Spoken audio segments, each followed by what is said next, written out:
Saya mau tutup buat tanya jawab saja.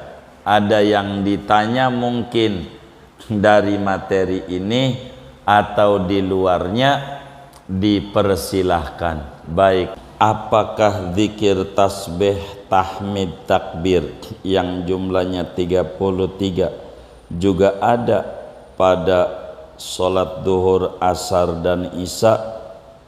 Kedua, kalau zikir tersebut ada pada sholat duhur, asar, isya, mengapa ada yang tidak melakukannya, bahkan tidak sedikit yang meninggalkannya?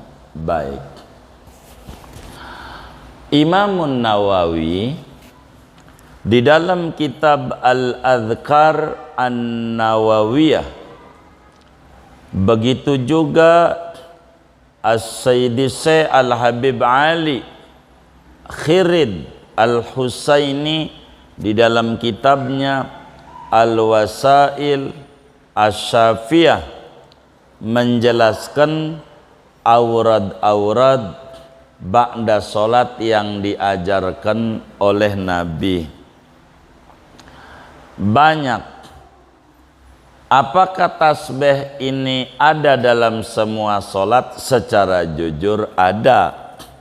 Semuanya ada dalilnya.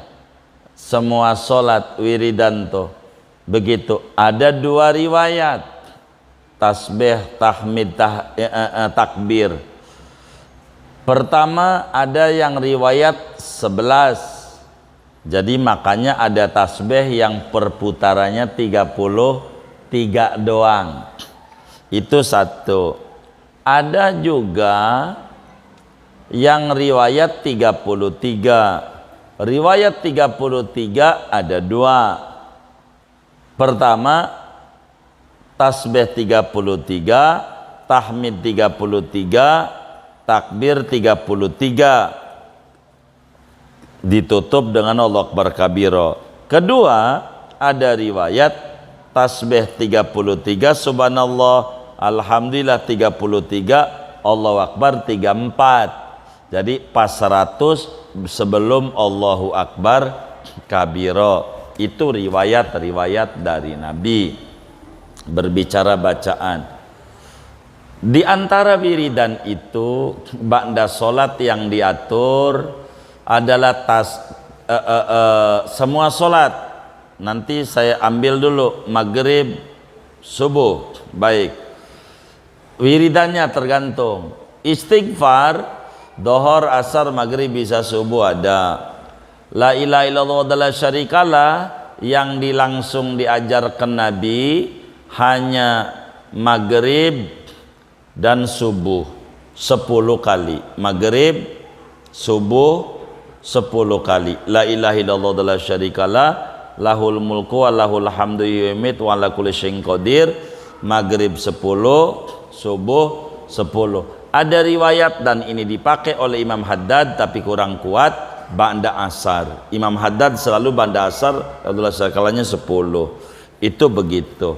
Kemudian Allahumma ajirni minan nar, atau orang kita dijamakan Allahumma ajirna minan nar. Ini khusus maghrib dan subuh. Maghrib dan subuh. Selainnya maghrib dan subuh tidak langsung diajarkan oleh Nabi. Dibaca ya boleh begitu, tapi ajaran yang langsung maghrib 7, subuh 7. Jadi la ilaha illallah syarikalah, Allahumma ajirna minan nar adanya di maghrib dan subuh. Allahumma antas salam itu di semua solat. Allahumma antas salam. Terus Allahumma inni ala dzikrika wa syukrika husni ibadatik di semua solat. Allahumma lamani alima a'taita wa lam muti wa mana'ta di semua solat. Di semua solat adanya wiridan itu yang dibaca. Kemudian tasbih di semua. Terserah kita ngambil 3, arti ngambil 11, ngambil 33, itu ada. Begitu. Habis datuh di antaranya masih banyak, ada ayat kursi yang dibaca Nabi, itu ada dalam semua sholat. Lalu kemudian yang ditanya, jika ada, mengapa sedikit orang yang melakukannya lebih banyak yang meninggalkannya, mungkin daripada keadaan masyarakat yang ada. Karena hidup ini adalah pilihan, begitu melihat kalau masjid di kampung yang orang yang nggak kemana-mana, ya dia habis sholat ngerem aja di situ, bisalah maksimal sekali untuk mengerjakannya, begitu. Tapi kalau masjid-masjid yang pinggir jalan ini dengan mengajar berjamaah udah bagus, maka wiridan itu diserahkan biasanya kepada masing-masing, tapi tidak secara rame-rame begitu. Sebetulnya banyak yang mengerjakannya, mungkin karena kita melihat subjektif di lingkungan kita. Tapi kalau kita mengukur Islam di dunia, jauh lebih banyak yang mengerjakannya begitu. Tinggal diatur saja di masyarakat itu, apakah mau dimaksimalkan wiridan itu. Kadang masalahnya yang namanya pengurus masjid jadi puyeng kalau wiridan itu lama banget, masyarakatnya udah ngomel-ngomel, jadi salah lagi.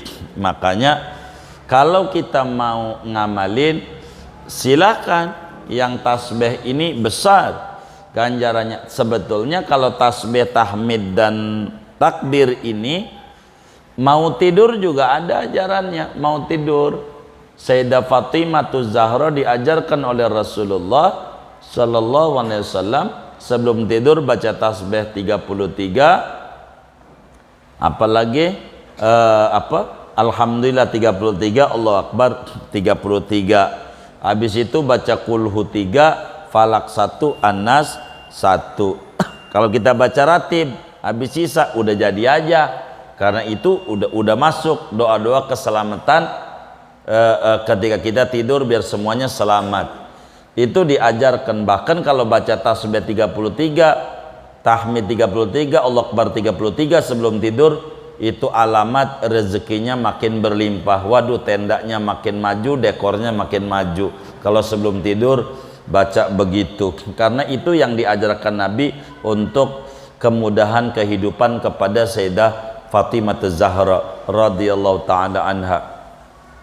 Jadi kalaupun ada sedikit, sebetulnya banyak. Karena ajaran Nabi ini banyak, maka ada yang mengerjakan, ada yang tidak. Kemungkinan kalau ada orang yang mengerjakan dikit, kemungkinan kita husnudzon ada hal yang jauh lebih urgen dari ajaran Nabi tersebut, begitu.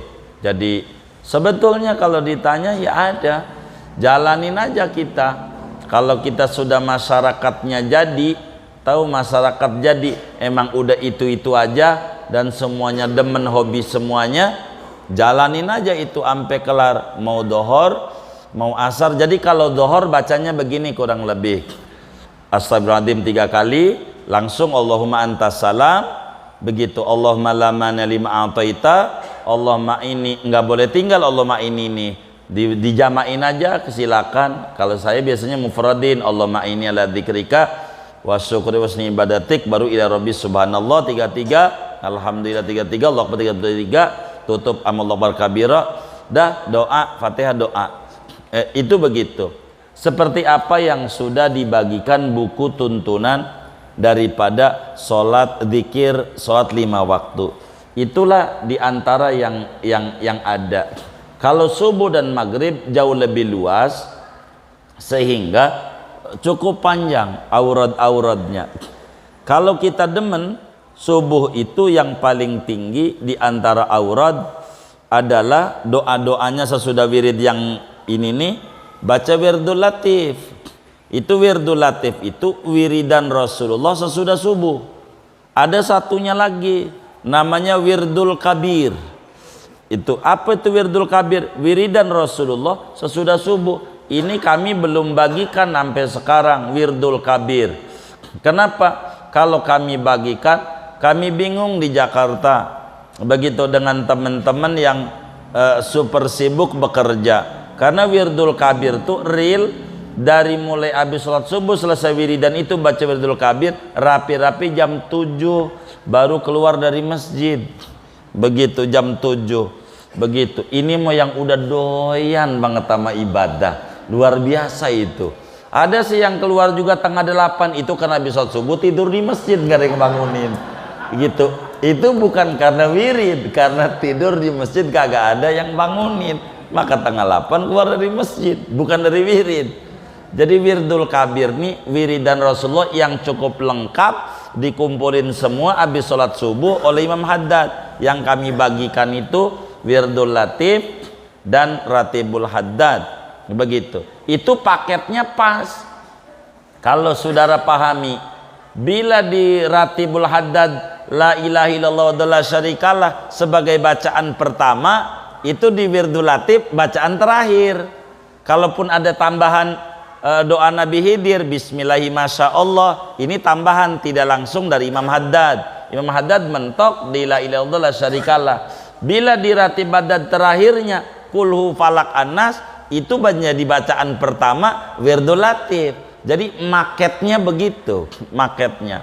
Dulu kami bagikan juga wirdul latif itu, namun melihat masyarakat kebingungan, mau tidak mau kami ambil satu, maka yang kami ambil ratibul haddad dengan aurad solawat bastu rizki, supaya tergabung semuanya. Maka ratib haddad itu pun sedikit banyak walaupun tidak seluruhnya mewakili bacaan supaya kita diberi keluasan rezeki, sehingga solawatnya menggunakan bastu rizki yang ada di ratib haddad yang saudara pegang, begitu, agar supaya saudara nggak kebingungan. Sebetulnya wiridan yang paling cakep habis subuh, kalau saudara demen pengen luar biasa, wirdul latif, karena malam itu dari maghrib sampai subuh ratib haddad punya waktu, dari subuh sampai sore wirdul latif punya waktu, begitu real aturannya. Cuman karena kebingungan, maka mau tidak mau kami harus menyingkat satu supaya tidak begitu merasa diberati oleh aurad-aurad kaum salihin yang sebetulnya manfaatnya banyak. Ala kulli hal, silakan saja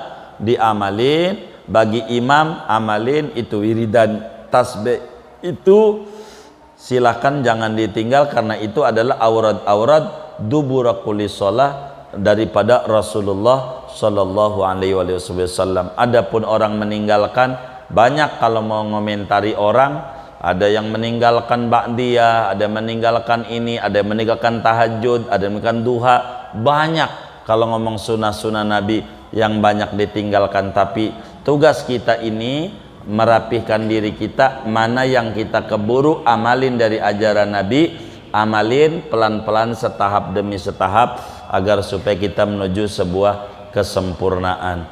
Kurang lebih demikian. Tapi intinya ajarannya ada, begitu. Cuman biasanya kenapa orang meninggalkan, kemungkinan terbesar sepanjang yang kami tahu, karena di kota-kota besar itu kalau udah dohor asar terlalu repot mereka, sehingga dengan waktu kerja yang minim jangan sampai mereka dipecat oleh bosnya gara-gara mereka terlalu lama wiridan dalam sholat. Padahal kalau mengerti negerinya Islami kayak di daerah-daerah itu normal wiridan itu sampai kalau mau maghrib subuh ditambah laqad jakum 7 maghrib, laqad jakum 7 subuh. Kita banyak disingkat-singkat, itu luar biasa. Sama kalau mau mengkritisi tahlilan itu yang paling afdol adalah la ilaha illallahnya 100. Di Jakarta saja kita ngalamin 33, lewat dari 33 mulai batuk jamaahnya. Kalau lewat 33. Kalau di daerah, mohon maaf, bisa kalau tahlilan tuh bisa 200, bisa 500 tiap tahlilan. Nggak ada itu tahlilan 100 tuh kalau malam 1, 2, 3. 200, bisa 300, kadang 500 baru nutup tuh la ilaha illallah. Itu di daerah begitu. Nggak ngalamin sampai detik ini di daerah Kabupaten Tangerang, di Serang, Cilegon 33 enggak ada. Apalagi di daerah Pandeglang, nggak tahu tuh di Cilegon tuh. Kalau di Pandeglang hadorot paling dikit kudu 100 hadorot. Jadi dari jam 8 nih kita mulai tahlilan sampai tengah 9 belum kelar. Ila hadrat Syekh Abdul Qadir Jilani Al-Fatihah, satu wali satu Fatihah. Pokoknya ada 200 wali ya 200 Fatihah. Lah belum tahlilan Yasin belum. Kalau di Jakarta insya Allah udah pulang itu jamaahnya. Kalau di Jakarta kira-kira mau diamalin ya silahkan. Begitu. Itu begitu. Kalau nggak begitu nggak mau. Kudu wali ini sebut semuanya. Urutan itu. Jadi paling dikit itu 200 Fatihah sebelum iya sebelum Yasinnya itu. Itu begitu sampai detik ini.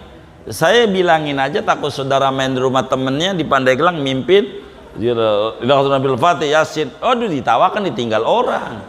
Begitu. Itu kayak begitu yang terjadi. Jadi ini wiridan ini ada begitu. Jadi silakan amalkan, sabit dari Nabi, ada ajarannya tasbih ini amat sangat bagus bila kemudian kita amalkan itu. Cuman kan kadang waktunya sempit kayak ngaji aja nih. Kalau saya melihat orang tua kita paham, melihat belakang, kalau kita udah datang paling Fatihah doa. Sebab apa? Kalau wiridan terlalu lama kejar-kejaran waktu, ada kalanya seperti demikian kita harus memahami. Wiridan terlalu lama, apalagi pakai lakot jakum segala macam, ya Isya kurang 10 menit baru kelar, baru bismillah udah Isya bubar. Itu mau tidak mau hidup adalah pilihan, sehingga barangkali ada yang disingkat-singkat. Kurang lebih demikian, wallah alam. Baik. Waalaikumsalam.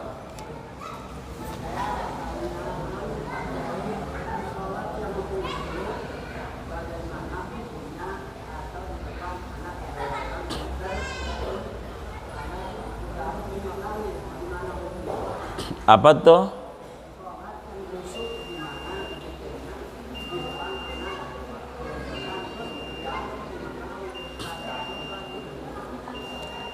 Jadi yang ditanya sholat khusyuk apa sholat di depan ada anak-anak begitu?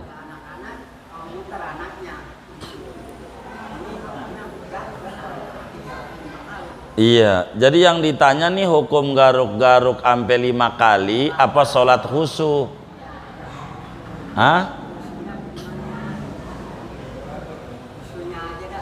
Oh iya, baik. Jadi untuk menuju sholat khusyuk ini berat. Maka khusyuk ini ada tingkatan-tingkatannya. Tingkatan yang terendah, agar supaya sholat kita khusyuk, apa yang dibaca oleh mulut didengerin oleh kuping. Itu namanya khusyuk terendah. Itu begitu. Itu mencari sholat khusyuk. Jadi yang dibaca oleh mulut didengerin oleh kuping sendiri, huruf demi hurufnya. Ini khusyuk tingkat rendah. Begitu. Untuk menuju lebih lagi supaya kita khusyuk, di depan kita anggap ada mertua kita. Di depan kita ada mertua lagi duduk lihatin sholat kita. Kira-kira kita mau kebut enggak? Enggak. Kita khusyuk. Baru kalau udah bisa kita ngomong di hati, itu mertua kagak punya surga, tapi kita bisa khusyuk.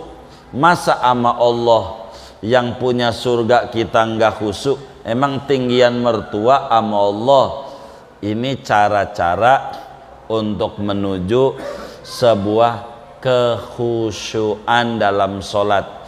Latihan ketiga supaya kita khusyuk adalah setiap sholat gerakan yang ada hati bicara.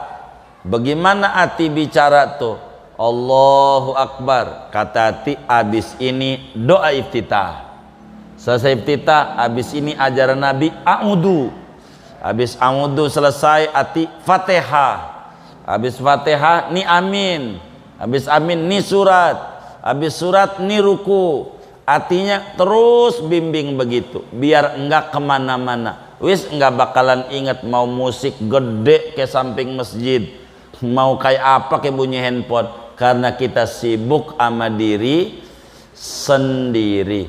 Terus aja, lama-lama tanpa diomongin udah ngikut sendiri. Gerakan demi gerakan paham, ini ruku, habis ruku ini nanti bakal paham sendiri. Untuk menuju khusyuk tingkat tinggi, kita harus tahu arti-arti bacaan sholat. Dan ini khusyuk tingkat tinggi, karena kalau kita tahu artinya akan jauh lebih menarik, akan jauh kita lebih khusyuk dibanding kita tidak ngerti. Kalau tidak ngerti main kebut, selesai aja begitu. Karena kita yang penting formalitas, bukan kandungan makna dari apa kita punya sholat begitu. Yang ini rada berat untuk menuju kemari, maka persiapan-persiapan yang ada menuju kekhusyuan kita harus jalankan, berangkat daripada wudu yang maksimal. Bila wudu kita maksimal, man lam yakhsha fi wudu'ihi lam yakhsha fi sholatihi.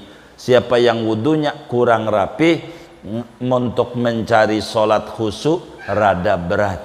Maka wudu ini ada 77 sunnah yang harus kita kerjakan, maka semuanya harus kita rapihkan untuk menuju sebuah sholat kekhusyuan. Kalau pengen nyari khusyuk, biarkan orang hubungan kita dengan Allah subhanahu wa ta'ala.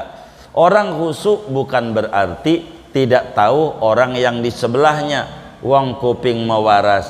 Rasulullah adalah manusia yang paling khusyuknya dalam sholat, tapi mendengar ada bayi nangis, sholatnya rada dicepatkan, takut bayi itu kagak ada emaknya, takut jatuh.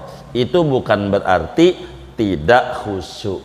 Begitu banyak metode-metodenya demi supaya mendapatkan sholat khusyuk. Imam Ghazali di dalam kitab Ihya Ulumuddin telah tuliskan tahapan demi tahapan demi supaya meraih sholat kekhusyuan. Kurang lebih demikian. Wallahu a'lam. Sudah baik, kita baca Fatihah, duduk di majelis ilmu. Moga-moga kita semua diberi limpahan barokah, ilmu-ilmu kita barokah, usaha-usaha kita barokah, rezeki kita barokah, keluarga kita barokah, anak keturunan kita barokah, lingkungan kita barokah. Allah beri kita semuanya barokah dunia dan barokah akhirat. Amin. Al-Fatihah.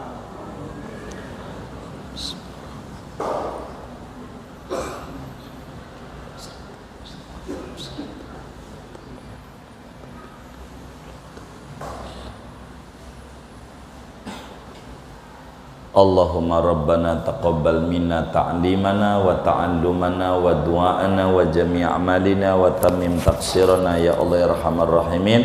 Sallallahu alaihi wasallam ala khairil khalqi Muhammadin wa ala alihi wa sahbihi ajma'in walhamdulillahi rabbil alamin.